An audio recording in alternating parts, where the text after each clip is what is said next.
Filippense 3 vers 13 en 14 sê, nee broers en susters, ek reken self nie dat ek al is wat ek moet wees nie, maar een ding is seker, ek vergeet dit wat agter my lê en ek strek my uit na wat voor my lê. Ek jaag wenpaal toe na die hemelse prys wat God deur Christus Jesus aan my gee. Soos wat dinge stadig maar seker weer terugkeer na normaal na die pandemie, kyk jy dalk terug na maande van verlies en teleurstelling. Jesus verstaan ons verlange en soeke na 'n vars en 'n nuwe begin. Hy is nog steeds in beheer en vorm ons en maak ons sodat hy ons kan gebruik. Kyk maar na die man wat gelê het by die bad van Bethesda, wat siek was vir 38 jaar. Toe Jesus hom vra of hy genees wil word, was sy wanhoop baie duidelik sigbaar. Jesus gee hom 3 opdragte. Hy sê vir hom, staan op, neem jou bed op en loop. Jy sien, as die man gebly het op sy maatjie, sou hy gebonde gebly het aan sy pessimistiese toestand. Hy moes opstaan en vorentoe beer. Dank het al die gebede van die afgelope jaar of 2 jou in 'n toestand van verlange en seer en 'n hoop vir verligting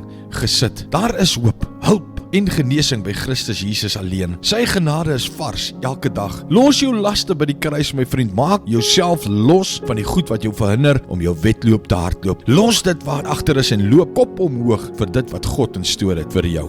Aba Vader, dankie vir u kosbare woord. Dankie Here dat ons nie mismoedig hoef te wees nie. Dat ons kan uitstrek na dit wat voor is en kan vergeet van dit wat agter is. Here, dat ons kan jaag wenpaal toe na die hemelse prys wat God deur Jesus Christus aan ons gegee het. Ons loop vir ons prys en ons eer in Jesus se naam. Amen.